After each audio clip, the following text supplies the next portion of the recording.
Host Scott Robertson from Esports. Commiserations on your loss, guys, but congratulations on a great year. I had a question for Coach Mini, actually. Earlier this event, you described sitting in smokes as frustrating and an underdog tactic. I wanted to see if you could define what exactly underdog tactics mean to you, and if Loud utilized any of these in their 2 victories this series, or this tournament. No. It was a really specific case that I was talking about, and I think people misread or misunderstood. It's really hard to give an answer like that in a press conference and not be able to just sliggy show you the radar, you know what I mean? Like, what I meant is that there are times on certain maps where the correct play is to not smoke and sit in it. But some teams use that because they know they can minimize, like, if you're going to go against Alpha, would you rather take a clean duel or would you rather sit in a smoke? Obviously, they play the Viper Harbor Loud do, and that is required in this kind of comp, but they do it really well. Like, it's not like they're just trying to minimize, like, taking duels for Alpha. So it's a very specific moment I meant that, like, some teams, they don't macro properly. They just throw a smoke and then try and sit in it if we're executing. And that caught us off a few times against some of the weaker teams. Thank you. We'll go next to Ganesh from Strafe Esports. Conversation on the loss, guys. Obviously, this wasn't the end any one of us were expecting, being fans of Fnatic, but it unfortunately this is how it ends. So after it was a great year, obviously second, first, second, fourth, and fourth now. Can I get some parting words from all of you? Something to say to your fans and something to like conclude the great year you had.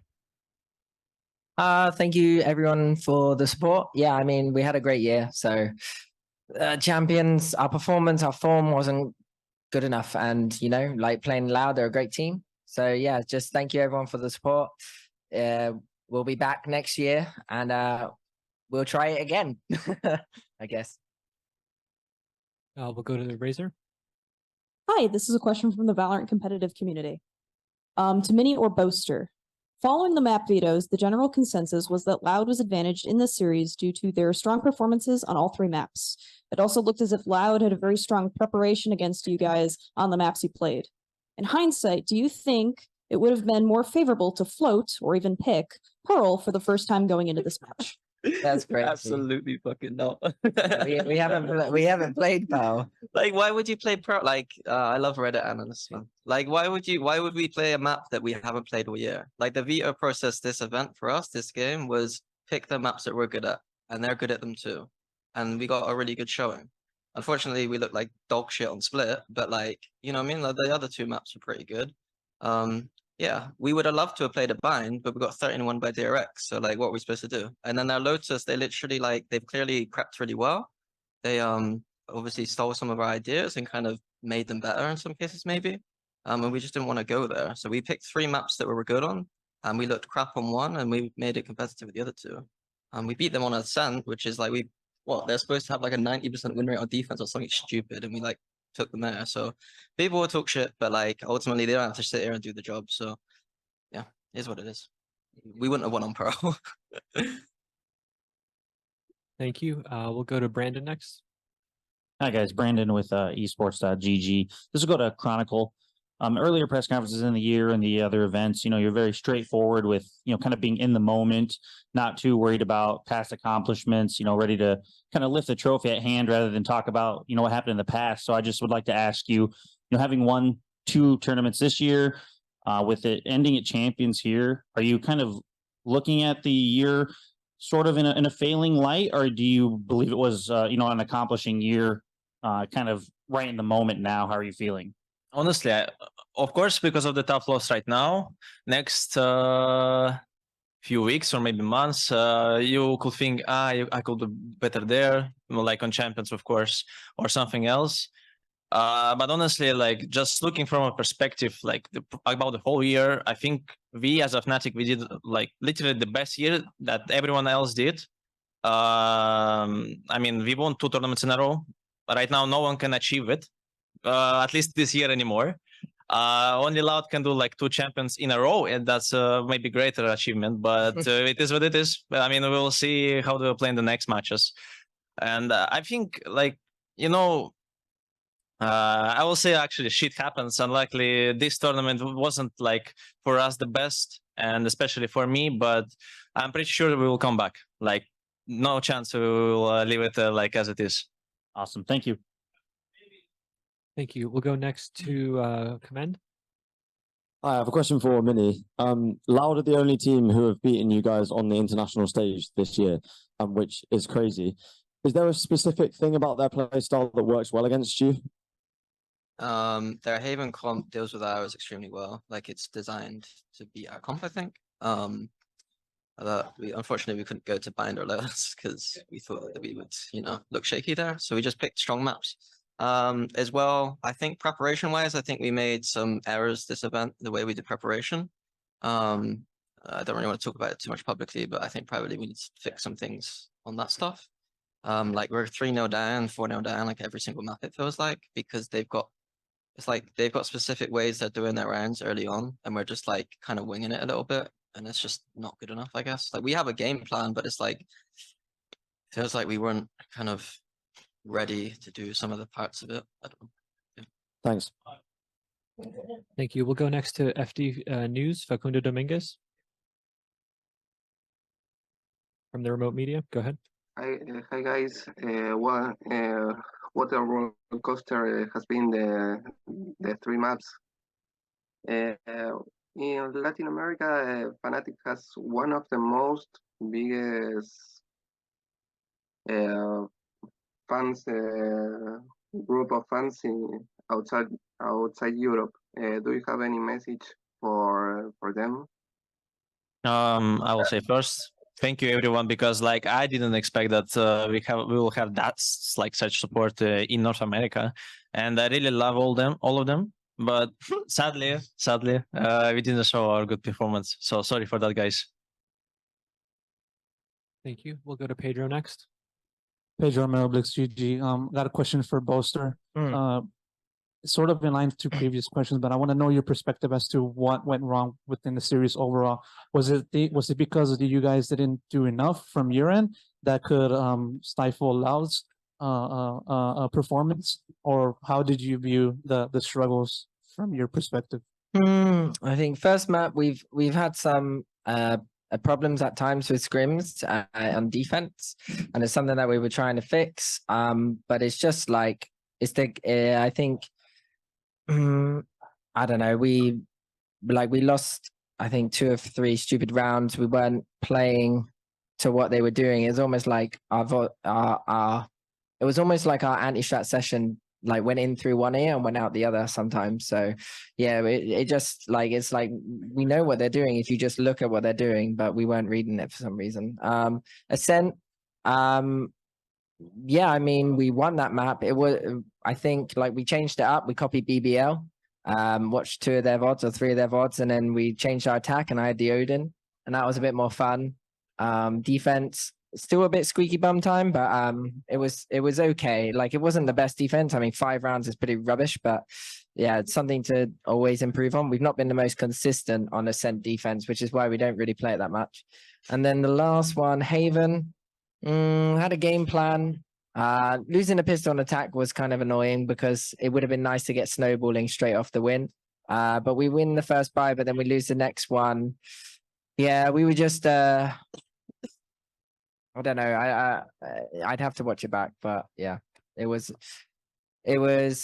could have been a lot better in my opinion, which is why I'm a bit annoyed. Like I said to the boys after first map, let's actually, if we're gonna lose, let's lose on a good score and not on a bad one. But yeah. Thank you. We'll go next. Sorry, can someone say to be quiet in the background? Or I will say it soon. Now they are talking too much now.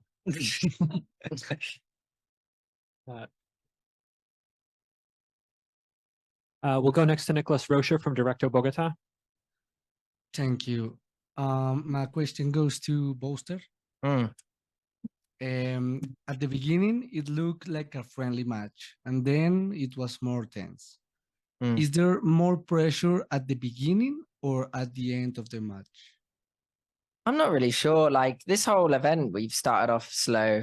Other than like the group stages, we were kind of coming in hot. But I don't know. Since the playoffs, we just came in slow, and I don't really know what the answer is to it. Like we had a pretty decent pistol win rate in the previous 2 events, and then going into this one, our pistol win rate was good, but Loud had a better pistol win rate this event, and they definitely came more prepared. and with more hunger, obviously off the back of their Tokyo loss. I think that was just the biggest thing for me. It was just like we just needed, I don't know really, like yeah, there's lots of psychology behind like esports and like competition and stuff. So I'm not a therapist, so I can't tell you what's going on in the team in terms of like how people are thinking. But yeah, we did start slow every map, so I'm not really sure why. Thank you. Thank you. Razor, do you have one more? All right, I have another question from the Valorant competitive community. Hopefully it's a little more better. Do you feel that map 3 came down to the team's composition difference? As a viewer, it felt like Loud's Harbor Viper was much stronger than the solo controller of Astra that you guys ran. Yeah, I mean, Harbor's broken. Like we experienced it versus DRX, and we were like, "Oh my goodness, that champ is broken." I mean, also on this Furia, map. bro. Yeah, Furia back in the day. It's just the Viper's just broken.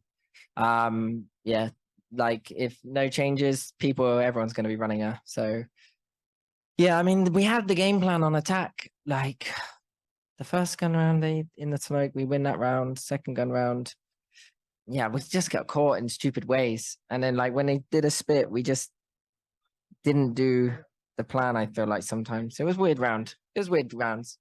Like yeah, their comps were much better than us on a Haven, but we were like, do we swap comps? But like, what, 1 day scrim, like between the break, like we weren't going to swap, put Chronicle on Sky for the extra info to play around it. It just didn't make sense. So we we're just like, just believe in it. We tried to make a little game plan on defense, and I think it should have worked in my opinion. But once again, it's just like, you look at it and on paper, it's like, this is going to work. And then in reality, like, you don't know what your teammates are going to do when they do stuff on you and stuff. And it's just like, it's difficult. In game, you're like, what the hell is going on? Like the walls are going up, harbor It was walls. going fine. We did that round where you over rotated off A, so we lost that round, and then we lost the round 5v4. Oh yeah, I remember the over rotate. Oh yeah, the 4v2 That was as it. well. 2 ecos, and then they rushed C with Viper up. GG. Yeah, I should have. Oh, why did I not play plat? Bro, that's not what review. We'll go to Scott next. Thank you. My question here is for Derke. Obviously, you've seen the jet changes coming this morning, and clearly you've expressed you're not happy with the way Riot's going about it. Can you speak a little bit about some of your frustrations about the way Riot's implementing these changes, what you would have preferred to see going forward? Yeah, basically, I just hate how they kill an agent instead of balancing the other ones and making other ones better too. And a choice in your composition, like now, Jet is going to be probably dead, and it's going to happen the same thing as with Chamber, that some players are just going to get off the scene to tier 2 for like a couple of years, maybe till Jet comes back or Chamber. But yeah, I don't know. I feel like they're going to do those changes not only for Duelist. I mean, they changed Astra now, so I don't know how Boster is going to feel about that. Harbor, mate. Yeah, Harbor. I don't know. I'm waiting for the new agent. Maybe it's going to be cool, but if not, then I might as well play, I don't know, Brimstone like DEMON1 and just throw steam beacons for myself. Thank you. We'll go to Pedro next.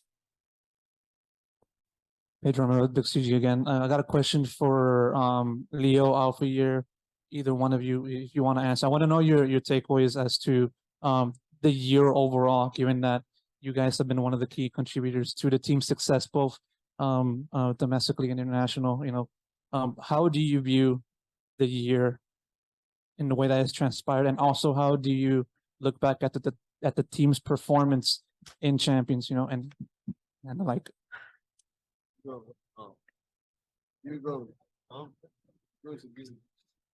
They probably forgot the question now.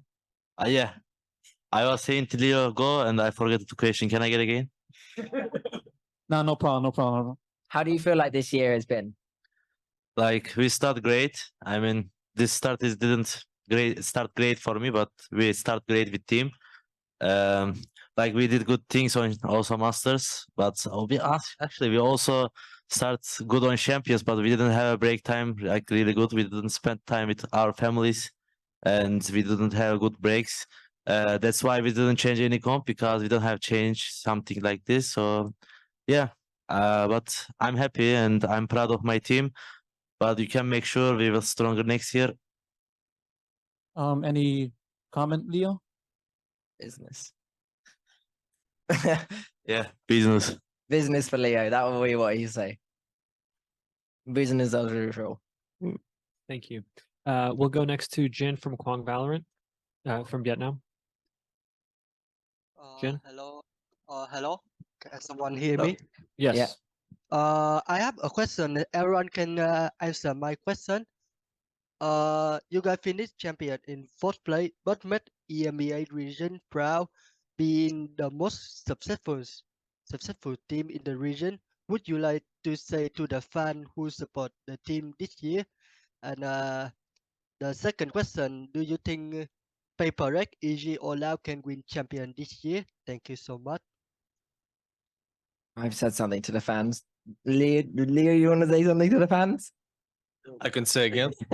No. Oh, Alpha. say something. Thanks for support, guys. Like, I'm happy to we are here.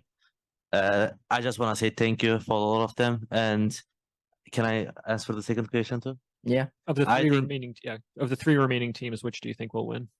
I think the PRX is gonna win because they are seems like really strong now. The something is like he's playing first time stage, right? Like he have first time stage buff. That's why he's just playing like insane now. Yeah, I'm giving to my vote to PRX. Boaster, we had a similar question come in from the remote media. You failed to go up against your son Forsaken. Any messages for him? I gave him a hug after the win today, so I'm just going to be there in the crowd supporting him. And that's all I got to say. So I copied his crosshair today. He sent it to me last night and we did a deathmatch together. And then, Wait, who sent you the crosshair? Forsaken. I asked for his crosshair. Okay, give it to me because I played bad against Loud. I need it. But yeah, I'm rooting for him. All the best. And yeah, don't get too pressured. Just close it out this time. I'd say that. Close it out. All right. These will be the final three questions. Pedro, this is your last. Pedro Romero again. Got a question for Boaster. With how the year transpired for you and the team, winning lock-in, winning Masters Tokyo, but then to fall short in Champions, do you feel like the result in Champions offsets what you guys have accomplished throughout this past year? I just think losing sucks, and that's why we compete. We won. I was just saying to the boys out back actually that there's not much difference between the Masters and Champions. It's the same teams that come. It's the same performance. The only thing that's different is like the title name of it, or like the trophy looks kind of cool, or the prize pool. So like essentially, it was just timing. We win the first two events. Other teams are super hungry. We're feeling like maybe pressure from obviously wanting to win all three, maybe a bit of burnout because you stay to the end of the event and you go again and you go again. Like everyone maybe gets knocked out first and then has a week break to recuperate. But our break is like, we have to recuperate and we're like, oh, bloody hell, we're going straight back into it. Oh my goodness. Do we change any comps? No, because we have 2 weeks before our tournament starts. So it's like, you can't, Rome wasn't built in a day. No, I don't know. But yeah, I just think like we had a great year. Like that's why I'm not too upset. I would have liked us to fight harder today, but it is what it is. Thank you. We'll take a question from the room. Hello guys. So congratulations, you still had a great year. It ends not in a great way, but the question is for Fire and Chronicle. You both expressed a bit of frustration regarding the formats, and Chronicle, especially on Twitter, regarding the 2024 VCT formats. What would you need from Riot to make it better? Honestly, I will say first, I think some people misinterpreted my words, kinda. I say that I want the longer season. I say that I wanted to play the whole year, but just like with some like mid-season breaks. So the whole team can compete for the whole year and they will not be like in rush like you can see like in the previous answers to previous questions, we say that we don't have time to prepare. And I mean, it's just like annoying for the team, like who just like able to qualify for every event. So like they're skilled enough. They're just giving you no chance to be stable, to be consistent. And also like there is a bigger risk of burning out, like everything could happen with you during this time, I would say. So like the only thing I will really want to it just like slightly like more time between like tournaments, so I can actually prepare, for example, or my team, like whoever. So it will be the best one decision, I think. Yeah, that's it. Thank you. All right, and we'll have Razor close us out. Final question from the Valorant competitive community to Boaster and Mini. Did the team's strict structure throughout the whole season, as opposed to a more flexible playstyle, impact your results? Given that you consistently used similar compositions throughout the season, do you believe that during this tournament, other teams began to decipher your strategies and timings? I think that it did impact our results this year. It meant that we won 2 trophies and came top 4 at Champions. I mean, like, you look at other teams that change too much and it's awful. I will agree that there are things in our play that look like they can be prepared against. But it's not like we're not doing the same to Loud either. Like, Loud have tails on every single map the same we have tails on every single map. But because they win, that's the question. And if we won, the same question would have been given to Loud. So it is what it is. Thank you. Fnatic, thank you so much for taking the time to speak with us today. Yeah, no worries. Have a nice day.